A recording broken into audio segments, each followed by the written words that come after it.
Hello again, this is Will from White Spruce Tech, and today I'm furthering a series of videos I'm doing that demonstrates how you can take a couple of disused Android phones and make them into a really convenient rear view camera system for your RV. First things first is this camera I'm configuring to be the one that's in the back window. That is, in fact, the camera, not the monitor. And so first things first is that you have to make sure that this is broadcasting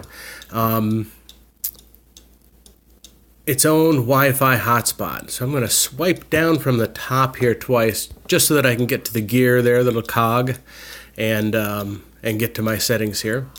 Under Wireless and Networks, under More, Tethering and Portable Hotspot. You will want to turn that on. Turning on hotspot. And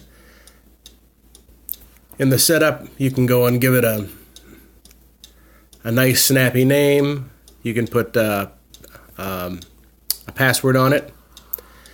Something nice and convenient. You don't necessarily want to be driving down the road with an open network, or even if you're in a campground, somebody may be able to see it and hook up to that network. Just poke around, and that's no invitation you want to leave open. So go back here. We'll just go back to the main home screen. Okay, so now that I'm broadcasting as a hotspot from this phone, I'm going to open up this app here, IP Webcam, and this is a very neat and convenient, fully functional app. It's free in the App Store. You can pay for the premium version, but in this case, I just use the stock right off the shelf.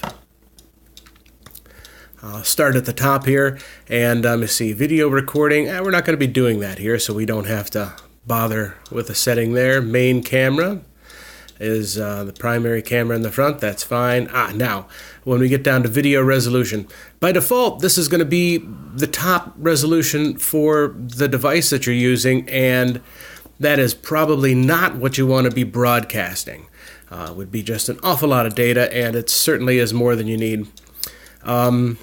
640 by 480, that's a standard VGA. That's a pretty low resolution, but actually right here above this 720 by 480, this is going to give you a nice, it's the first number is larger there, this is going to give you a wider sort of a letterbox rectangular shape. That usually is a resolution that works out for me, especially I'm using older devices here, so they don't have as much horsepower as maybe some of a newer something right off the shelf. Photo location. Now we don't need to store GPS locations or start the GPS. That would just take extra computing power. Now quality. Quality is how much compression goes on. The less compression, the more data you're sending, the more compression that you put on. So that would be to lower the quality. That makes the data stream a lot smaller, but then it makes the computers work harder. So again, between the resolution and the quality, those are things that you can, if you're getting jumpy images or something, you can come back and adjust those later. Video orientation, you want this to be landscape. You want a nice wide angle view in the back of your rig. And also, I would recommend trying first right off the bat, definitely check the flip. This would rotate, and there's the keyword there to mirror the camera. So what this is going to do is give you a broadcast, a mirror image from the camera, and since you're treating this as a rear view mirror, your eye, you're going to react to it just like you're looking in a rear view mirror when you on the monitor device. So let me see, focus mode. Focus mode would be good. Set that to infinity.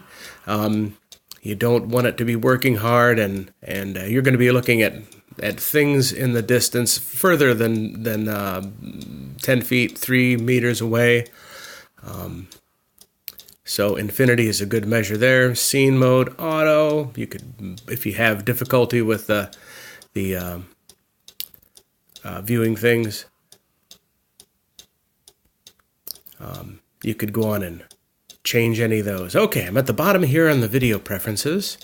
So let's see what else is going. Effects, we don't need effects. Power management, again, let's just try to get this working first thing off the bat, and we can go and look through these and modify them later on if we need.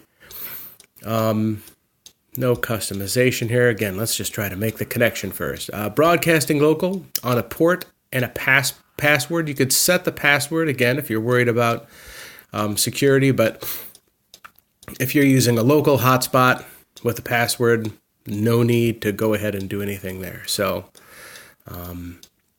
let's not worry about any of that. We're not going to be cloud streaming. We don't need to worry about audio from the back of the RV.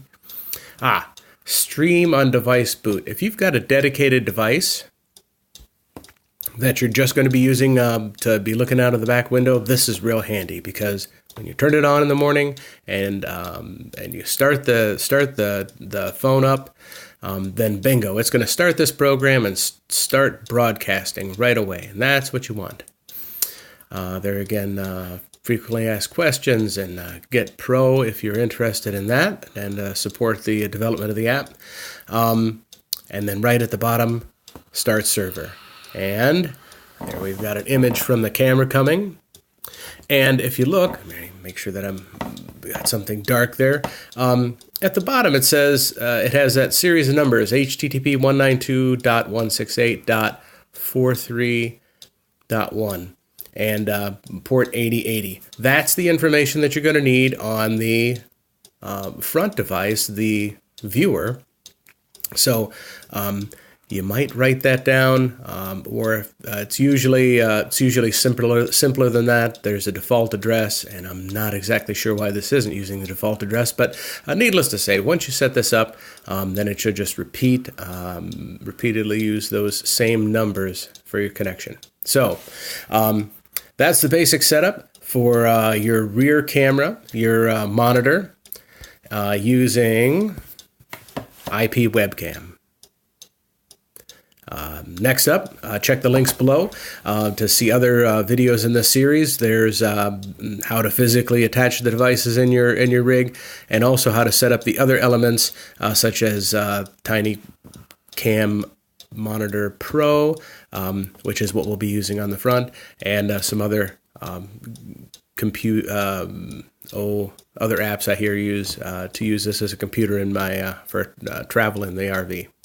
So I hope you enjoyed this video. If so, please click the like button down below and share it to anyone else or on any boards or forums where you think this may be useful.